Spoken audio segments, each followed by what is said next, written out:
उसमें mobile number भी है, सबसे बात भी कर लीजिए। खुशी जीवन की आपको।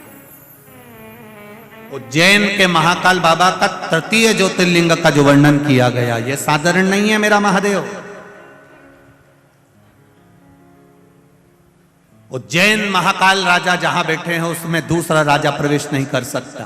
उसी तरह जिसके दिल में शिव आकर बैठ गए, फिर दूसरे धर्म का व्यक्ति चाहे कितना भी लोभ दे दे, कितना भी उसको लालच दे दे, वो जाता ही नहीं है, टलता ही नहीं जाएगा।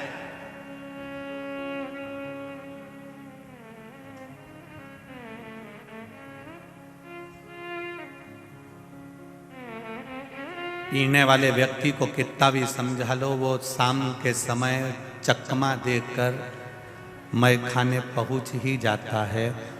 जिसके भीतर शिव महापुराण की कथा का रस नशा एक बार हो जाता है, वो ये नहीं देखता कि अंदर बैठकर कथा सुन रहा हूं कि बाहर बैठकर, उसको तो केवल अपनी मस्ती में कथा का लाभ ले रहा है, उसको मतलब नहीं है।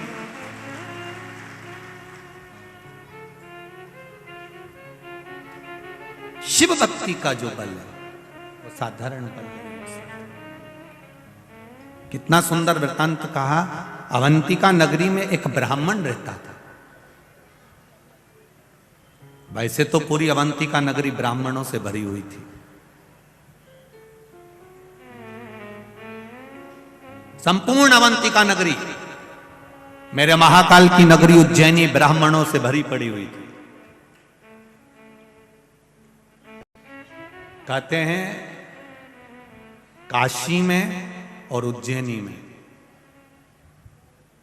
ये दो जगह पर सबसे ज्यादा ब्राह्मण जन निवास करते थे, और उज्जैनी पूरी ब्राह्मणों से भरी पड़ी हुई थी। एक ब्राह्मण उस उज्जैनी, सारे ब्राह्मण कर्मकांडी थे, पूजन करते थे, अर्चना करते थे, संध्या करते थे, भगवत भजन करते थे, स्मरण करते थे, भगवान से लाड लड़ाते थे, शिव आराधना में लगे रहते थे, भगवान की अविरल भक्ति में लगे रहते थे, सब शिव में डूबे हुए,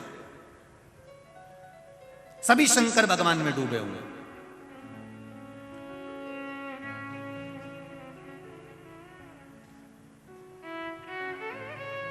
पहले था क्या? केवल एक देव, अधिदेव महादेव।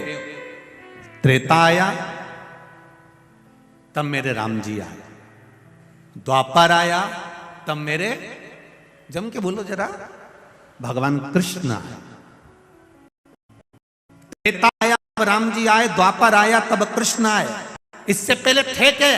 केवल एक शिव, केवल एक नारायण, केवल एक ब्रह्मा। ब्रह्मा विष्णु महेश का एक स्वरूप, लिंग स्वरूप में भगवान शंकर के एक स्वरूप में विराजमान था।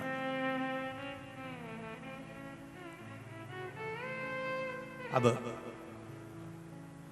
पूरे अवंतिका में ब्राह्मण ही ब्राह्मण। एक ब्राह्मण एक ऐसा था जिसको वेद की प्रियता थी, जिसको भजन की प्रियता थी, जिसको भक्ति की प्रियता।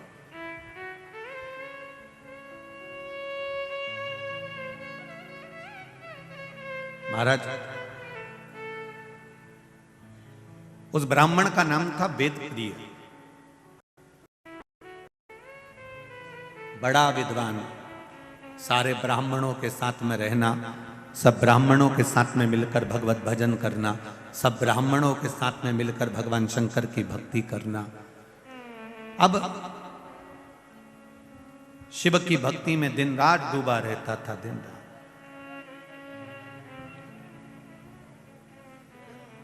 उसी समय पर रत्नमाल पर्वत पर एक राक्षस हुआ जिसका नाम दूषण है।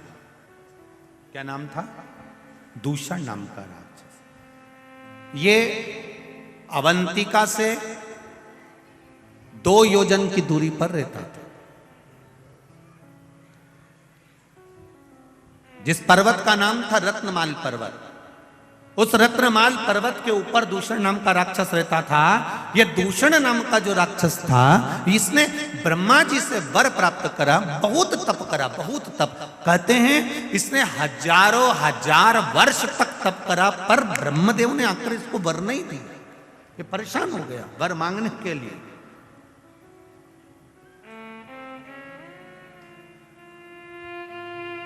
आखिरी में ब्रह्मा जी को फिर आना पड़ा और ब्रह्मा जी ने कहा मांग तुझे क्या चाहिए। तो उसने एक बात कह दी, अगर देना चाहते हो तो मुझे दीजिए कि मेरे प्राण ना छूटे। ब्रह्मा जी ने कहा ये तो हो नहीं सकता कि तू मरेगा नहीं, मरना तो पड़ेगा। जन्म लिया है, मृत्यु लोक में आए हो, इस पृथ्वी पर अगर जन्मे हो तो मरना निश्चित है। ये आपको पहले भी कथा में कहा कि बादाम खाओगे तो भी मरोगे, नी खाओगे तो भी मरोगे, रोटी खाओगे तो भी मरोगे, नी खाओगे तो भी मरोगे, कथा सुनोगे तो भी मरोगे, नी सुनोगे तो भी मरोगे। हाँ, कहीं का महाराज तुम्हें गारंटी दे दे कि तुम कथा सुनोगे तो नहीं मरोगे, तो हमको भी मिला देंगे, हम और 25-50 साल ज्यादा कथा और बात चलेंगे, उसमें क्या दिक्कत है। कथा सुनोगे तो भी मरना और नहीं सुनोगे तो भी मरना। बस अंतर केवल इतना सा है कि जैसे तुम भजन कर कर कथा सुनकर अगर मरे तो बिल्ली अपने मुख से अपने बच्चे को जैसे पकड़ती है, साथ घर लेकर जाती है, वो बच्चा सुरक्षित रहता है। और बिल्ली अपने मुख से चूहे को पकड़ती है, चूहा मर जाता है। उसी तरह जो भगवान शंकर की भक्ति कर कर, राम कृष्ण की भक्ति कर कर, परमात्मा का भजन कर कर जो मरता है, वो बिल्ली के बच्चे जैसा बचकर बैकुंठ का राज करता है, बैकुंठ का सुख भोगता है। और जो परमात्मा की भक्ति में नहीं डूबा, केवल शरीर को सुंदर बनाया, अच्छा अच्छा कपड़ा पहना, खूब परफ्यूम लगाया, 2 घंटे तक धागे से सेट कराया, जिसने अपनी जिंदगी पूरी केवल ऐश और राम में निकाल दी, कभी मुख से राम नहीं किया, कभी मुख से कृष्ण नहीं किया, कभी मुख से शिव नहीं किया, कभी अपने बुजुर्गों का सम्मान आदर नहीं करा, कभी घर के बड़ों के सत्कार में खड़े नहीं हुए, फिर इनकी जिंदगी वो चूहे जैसी होती है जो कभी भी निपटता है तो बड़ा भयंकर निपटता है, बड़ा भयंकर।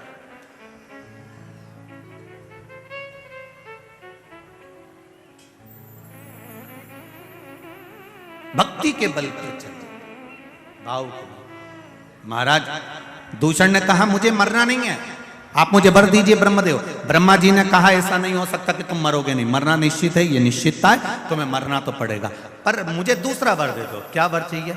महाराज अगर मैं मरूं, मान लो मेरे प्राण छूटे, तो मुझे मारने वाला भी ऐसा होना चाहिए जिसकी बहन ने हजारों वर्ष तक मेरे जैसा तप करा हो। अब जरा अवंतिका नरेश की कथा का जरा स्मरण करिएगा, बड़े ध्यान से सुनिएगा। और जितने लोग टीवी पर सुन रहे हैं, जितने लोग बाहर बैठकर सुन रहे हैं, मोबाइल पर सुन रहे हैं, थोड़ा ध्यान लगाकर सुनना। मुझे मारने वाला वो होना चाहिए जितना तप मैंने करा। अगर कोई पुरुष मुझे मारता है तो उसकी बहन में साथ इतना ही तप होना चाहिए जितना तप मैंने किया। और यदि मेरे प्राण छूटते हैं और मेरा रक्त भूमि पर गिरता है तो मैं रूप फिर बदल सकता हूं। ब्रह्मा जी ने कहा तुम्हारा रक्त अगर पृथ्वी पर 1000 जगह गिरा तो तुम तो 1000 रूप रख लोगे, कुछ थोड़े से रूप तुमको दे सकता हूं। तो दूषण नाम के राक्षस ने रत्नमाल पर्वत के ऊपर जो तप साधना में बैठा था, वर मांगा, अगर मैंने मेरा रक्त 84 बूंद पृथ्वी पर गिरती है तो मैं 84 बार रूप रखकर लड़ सकता हूं, मुझे वर दो। ब्रह्मा जी ने कहा तथास्तु, पर एक बात सुन लो, अगर 84 ही रूप उस बहन के भाई ने धारण कर लिए और उसने तेरा संहार एक साथ कर दिया तो फिर तेरा अंत निश्चित है। मैं मानता हूं कि मेरा अंत हो जाए। अब इतना वर सोच समझ कर मांगा गया, इतना वर मांगा है दूषण नाम का राक्षस तो आनंदित हो गया, उसने अवंतिका नगरी में प्रवेश कर गया। उसका सबसे बड़ी, वो कहते हैं ना, उसकी सबसे प्रिय चीज क्या थी, उसकी हॉबी क्या थी, तो कहा उसकी प्रियता, सबसे प्रियता यह थी कि ब्राह्मण के बच्चों को पकड़कर उनका रक्त निचोड़कर पीता था और बच्चों को जमीन में छोड़ देता था।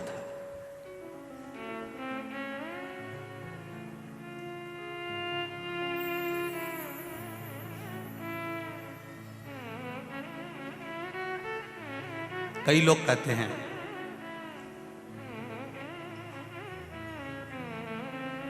कि ब्राह्मणों ने जिंदगी भर केवल राज करा है, ठाट करा है। ऐसा नहीं है। पूरी पृथ्वी के जितने मंदिर हैं, देवालय हैं, जितने पूजा स्थल हैं, जितने सरोवर, जितने कुंड, जितनी नदियां, जितने तालाब, जितनी बावड़ियां हैं, इन जगह पर जाकर आप इतिहास पढ़ेंगे और सुनेंगे तो आपको मिलेगा सबसे प्रथम में बलिदान देने के लिए भी ब्राह्मण ही खड़ा होता था। निश्चितता। ये जितनी भी कथाएं होती है ना, सत्यनारायण जी की कथा देख लीजिए तो आपको मालूम पड़ जाएगा एक गरीब ब्राह्मण था। एकादशी की कथा निकालिए, उसमें आ जाएगा एक गरीब ब्राह्मण था। सारी कथाओं को निकाल कर देखिए, उसमें लिखा मिलेगा आपको कि एक गरीब ब्राह्मण था। इस जगह पर किसी बढ़िया को नहीं बोला, इस जगह पर किसी अन्य व्यक्ति को नहीं बोला। क्यों? ब्राह्मण का नाम लेकर मार्क इसलिए करा गया जिससे ब्राह्मण अपने भीतर शांति रखता है। अगर उसका नाम लिख भी दिया तो उसको कोई चिंता नहीं है, कम से कम हमारी नाम पढ़कर लोगों को मार्ग तो मिल जाएगा, लोग संभल तो जाएंगे, लोग सुधर तो जाएंगे। ठीक है, उतना।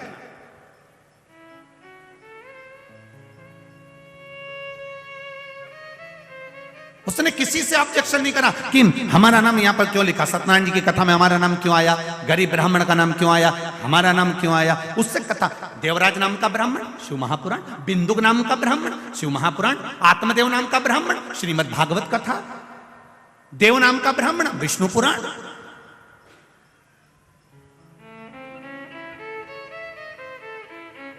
कल्याण नाम का ब्राह्मण, कुर्म पुराण। आप उठाओ, एक एक पुराण में सबसे पहले कथा चालू होती है तो वहां पर उसके क्यों, क्योंकि उससे अगर कथा का प्रारंभ हो रहा है तो कोई को ये बुरा ना लगे। कहीं अगर किसी व्यक्ति का नाम लिख देते, किसी अन्य वर्ण का स्मरण कर देते तो उनको लगता कि हमारा नाम लिख दिया, तो उन्होंने कहा इसी का लिख दो, इससे मार्ग तो मिलेगा। कोई बात नहीं है, सहनशील है, शांति का प्रतीक है, इसके भीतर धीरजता रहेगी, कोई बात नहीं। तो यहां वर्णन किया वेद प्रिय नाम का ब्राह्मण और इस दूषण नाम का राक्षस रत्नमाल पर्वत से नीचे आया। नीचे आकर अवंतिका में प्रवेश कर गया। अवंतिका में प्रवेश करते करते उसने तुरंत ब्राह्मण के बच्चों को रूप धर कर जाता था ब्राह्मण के घर में। खूब बड़ा शास्त्री बनकर जाता था और ब्राह्मण के बच्चों को कहता था कि मैं तुमको विद्या दूंगा, आपके बच्चों को मेरे साथ में लगाइए। और ब्राह्मण के बच्चों को जब विद्या अध्ययन के भाव से लेकर जाता था, उनको बाहर निकलकर निचोड़ कर रक्त पी जाता था। सारे ब्राह्मणों के घरों में रोज का हाहाकार मचा होता था, रोज रोते थे, रोज आंसू ढलते थे, प्रतिदिन शव निकलते थे, बिलखते लोग।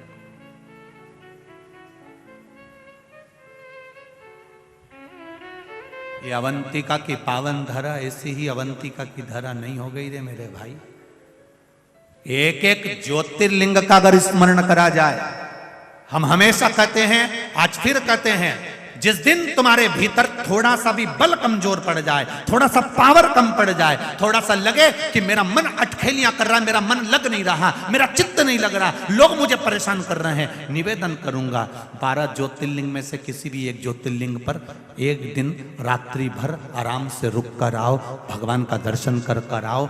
जब हम डीपी के पास जाएंगे तो डीपी के पास जाते से हमको वो बल मिल जाएगा, वो पावर मिल जाएगा कि हमारे पंखे लाइट वापस चालू हो जाएंगे। ये निश्चितता है।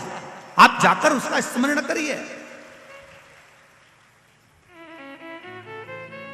कनेक्शन सही जगह जोड़ने का प्रयास करो। ये माइक चल रहा है, इसको लाइट मिली है, अब वो डोरी फैला दे लंबी चौड़ी, और खूब लंबी डोरी फैला दे और वहाँ डीपी से या मीटर से नहीं जोड़े और डोरी तो यहाँ तक आ गई और ये बार बार खटका चालू करे बंद करे, खटका चालू करे बंद करे। क्यों रे, ये माइक क्यों चालू हो रहा, माइक क्यों नहीं चालू हो रहा? अब ये तो यहाँ देख रहा, पर इसको क्या मालूम कि वहां से किसी ने कनेक्शन निकाल दिया। फिर ये दौड़ कर जाएगा, फिर कनेक्शन देखेगा, कनेक्शन निकला पड़ा है, फिर कनेक्शन उस प्लग में लगाएगा, वायर जोड़ेगा, तब जाकर माइक चालू होगा, लाइट चालू होगी, पंखा चालू होगा। उसी तरह कई लोग ऐसे हैं जो मंदिर तो जाते हैं, इनने डोरी तो फैला दी, ये पानी का लोटा लेके भी जाते हैं, ये डोरी फैली। कई लोग मंदिर जाते हैं, कई लोग कथा में जाते हैं, कई लोग जाते हैं, ये जितने भी लोग कथा में आते हैं या जितने लोग भी मंदिर जाते हैं, समझ लेना इन्हें डोरी तो खूब लंबी फैलाई है। रोज मंदिर जाती हूँ, मुझे 4 महीना हो गया, कोई के मुझे 6 महीना हो गया, कोई के महाराज की कथा सुनते सुनते हमारे तो 2 साल हो गया। इन्हें डोरी तो खूब लंबी फैलाई, खूब लंबी फैलाई, पर अभी तक इनने प्लग में नहीं जोड़ी है, इसलिए इनके खटके चालू नहीं हो। ये अगर दिल से एक बार शंकर की हो जाती, प्लग सही जुड़ जाता, तो फिर खटके चालू हो जाते, फिर कनेक्शन सही जुड़ ही नहीं पा रहे।